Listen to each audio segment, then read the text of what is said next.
Europa, the icy moon of Jupiter. A frigid world that would turn you into an astronaut popsicle. And an atmosphere that would take your breath away. Literally, because Europa's atmosphere is so thin it's almost non-existent. And while it's mostly made up of oxygen, this oxygen isn't breathable for you. You just wouldn't be able to inhale it in this extremely low-pressure environment. And this frozen world has a dark secret. Deep under its thick crust of ice, it might just hide life. That's why we're sending a member of our team on a mission to explore Europa and find out if anything can survive in this unforgiving environment. Chase, we need you on this one-way trip to Jupiter's neighborhood. Mission Control, this is Chase, orbiting Europa and ready for landing. Did you know it would actually take you like 6 years to get here from Earth?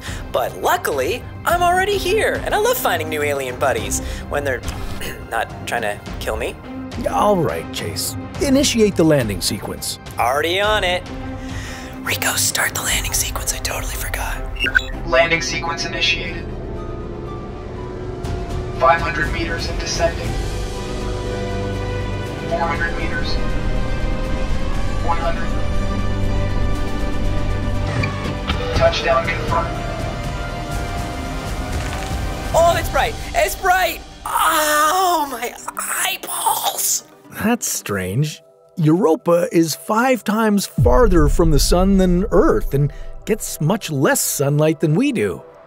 It must be so bright because of Europa's icy surface. All that ice is highly reflective.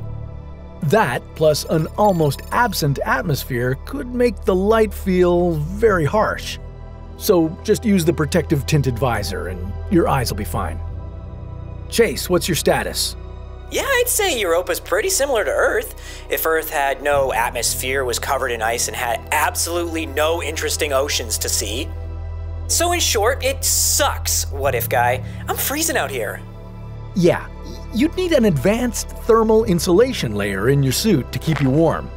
The surface temperature on Europa is about minus 145 degrees Celsius, and it can get as cold as minus 220 degrees Celsius. It's also bathed in radiation. That's because Europa orbits so close to Jupiter, and Jupiter has a massive magnetic field that traps a lot of high-energy particles inside it. Your spacesuit would need to be able to withstand that, too. Great. Europa is one of the 4 largest moons of Jupiter. It's still slightly smaller than our moon, but it's a lot more exciting. Mainly because it has the potential to host life. Looks pretty lifeless, if you ask me. Well, it is, on the surface. Look, life needs 3 ingredients to exist on any world. The first one is liquid water. Well, Europa has plenty of that. NASA's Galileo spacecraft, which spent 8 years orbiting Jupiter, gathered some data on Europa too. And that data led scientists to believe that this moon has twice as much water as all of Earth's oceans. Well, I regret to report that your scientist data is wrong. I don't see no water, only ice. This mission is a waste of my precious time. No, it isn't. You don't see them because these enormous oceans aren't on the surface. They're deep below Europa's thick, icy crust. That brings us to another ingredient for life: energy. On Earth, life mostly gets energy from the sun, but that's not the case on Europa. First of all, because Europa is so far away from the sun, and secondly, because if there is life on Europa, it's likely we'd find it under the ice, where there's no sunlight at all. Europa gets its energy from the effects of tidal heating, and it has Jupiter to thank for that. Yeah, the enormous gravity of the solar system's biggest planet is constantly pulling on Europa, bulging and cracking its ice. This causes friction, and the friction heats this moon from the inside.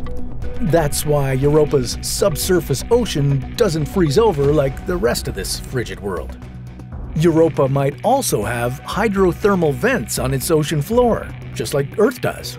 These vents spew out heat, energy, and chemicals, potentially creating a habitable environment around them.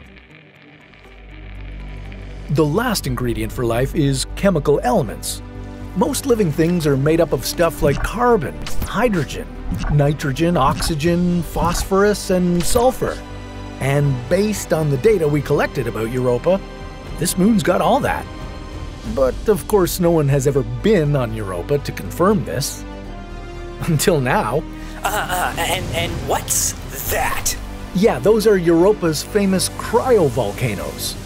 These volcanoes don't erupt with lava, but with water and ice. Ice volcanoes? That's sick! Oh my god.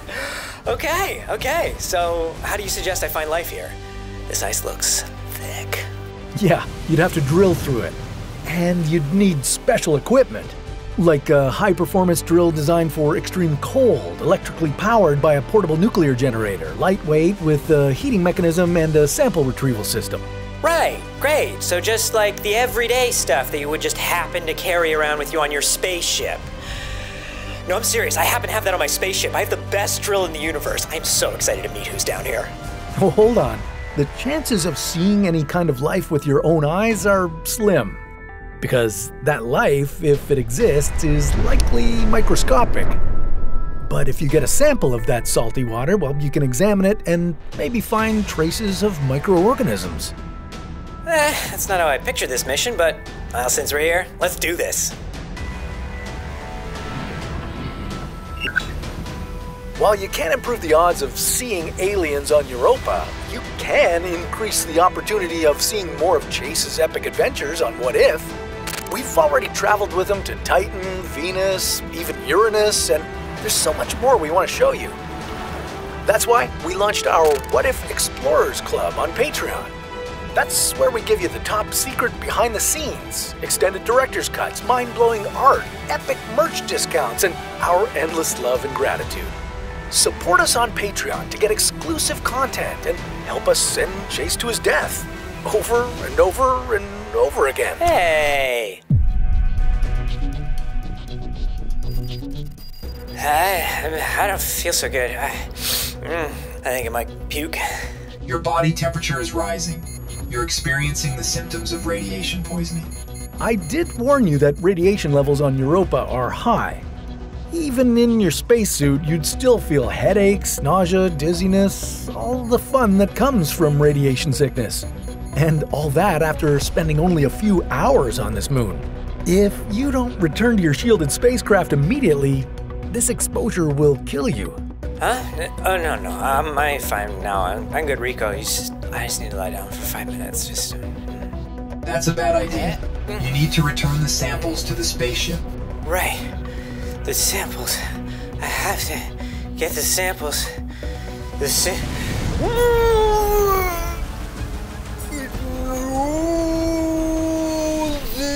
is still so sick, though. The impact force from the cryovolcano has damaged your spacesuit. You're losing oxygen. I should have subscribed to the top tier of What If's Patreon.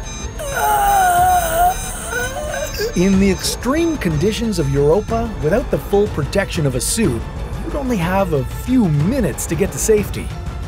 In just 1 minute, severe frostbite would damage your exposed skin. After 2 minutes, you'd start shivering. Cue hypothermia. Another 10 minutes later, and you'd lose consciousness and freeze to death. Oh, wait, scratch all that. Looks like Chase's suit lost all the oxygen and he just suffocated. Now we'll never know if those samples had any life in them. Yeah, we'll have to try this search for life again. Maybe next time Chase can set up a base first before going out there and exploring things. But that's a story for another What If.